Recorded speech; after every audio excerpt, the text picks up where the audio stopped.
उपेंद्र कुशवाहा कभी बिहार की राजनीति में बड़ा नाम थे। एनडीए के साथ चुनाव लड़ा, तब उनकी पार्टी 3 सीटों पर चुनाव लड़ी थी और 3 सीटों पर जीतने में कामयाब हुई थी। लेकिन बाद में बिहार की राजनीति में वो धीरे धीरे नीचे जाने लगे। उपेंद्र कुशवाहा जहां खुद चुनाव हार गए, वहीं उनकी पार्टी के दूसरे सांसद भी अपनी सीट नहीं बचा पाए। इसके बाद विधानसभा चुनाव में भी उनकी पार्टी 0 पर आउट हो गई और इसके साथ ही उपेंद्र कुशवाहा नीतीश कुमार की शरण में पहुंच गए। नीतीश कुमार के साथ वापस आने के बाद जेडीयू में वो संसदीय बोर्ड के अध्यक्ष और एमएलसी बनाए गए। बाद में जब नीतीश कुमार ने पाला बदलकर महागठबंधन की सरकार बनाई, तब चर्चा थी कि कुशवाहा भी सरकार में मंत्री बनेंगे, लेकिन उन्हें नीतीश कैबिनेट में जगह नहीं मिली। अब राजनीति के गलियारों में खबर तेज है कि जल्द ही उपेंद्र कुशवाहा नीतीश सरकार में उप मुख्यमंत्री बन सकते हैं। अभी हिंदू धर्म के हिसाब से खरमास चल रहा है और इस दौरान किसी शुभ कार्य या किसी नई शुरुआत की मनाही की जाती है। खरमास खत्म होगा मकर संक्रांति के दिन और इसके बाद होगा नीतीश के मंत्रिमंडल का विस्तार। उसी दौरान उपेंद्र कुशवाहा को डिप्टी सीएम की कुर्सी पर बिठाए जाने की खबरें इन दिनों तेजी से सामने आ रही हैं। इस पर उपेंद्र कुशवाहा का कहना है कि इस चर्चा से उन्हें भी अच्छा लग रहा है, लेकिन उन्होंने अपनी तरफ से कोई डिमांड नहीं रखी है। अब देख लीजिए, आप ऐसा कह रहे हैं कि मौका मिलेगा, तो हम कोई सन्यासी है, मठ में हम बैठे हुए हैं। लेकिन हाँ, अब अपनी ओर से हम कोई डिमांड रख रहे हैं, कोई आकांक्षा रख रहे हैं, ऐसा नहीं है।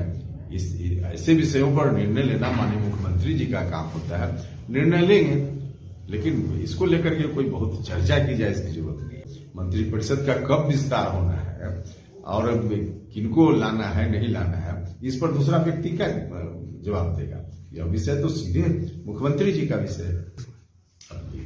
तो इस चर्चा से आपको ईर्ष्या क्यों हो रही है? चर्चा हो रही है, सुनकर हमको भी अच्छा लग रहा है, लेकिन हम फिर दोहराएंगे कि हम कोई अपनी ओर से बहुत आकांक्षी हैं, परेशान हैं, ऐसा नहीं है।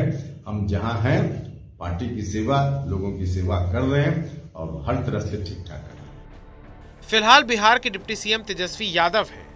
नीतीश की पार्टी जेडीयू और तेजस्वी की पार्टी आरजेडी ने मिलकर महागठबंधन की सरकार बनाई, जिसमें नीतीश मुख्यमंत्री और तेजस्वी उप मुख्यमंत्री बने। इन दिनों आरजेडी के कई नेता नीतीश कुमार को लेकर उल्टे सीधे बयान दे रहे हैं।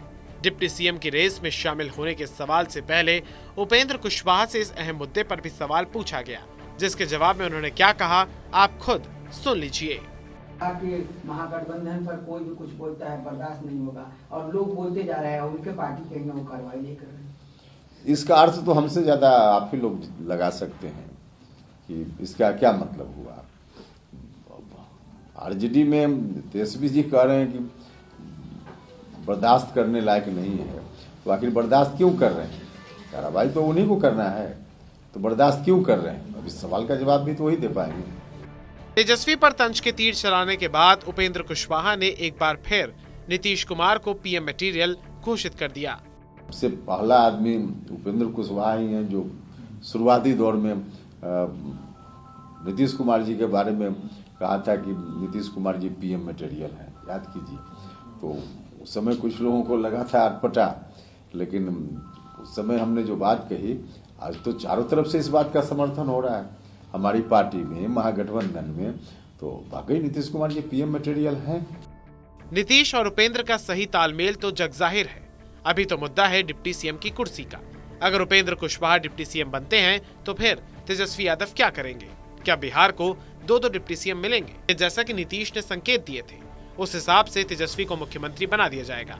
इन सवालों के जवाब के लिए सबको इंतजार करना होगा खरमास के खत्म होने का, क्योंकि उसके बाद ही इन तमाम सवालों से पर्दा उठ पाएगा।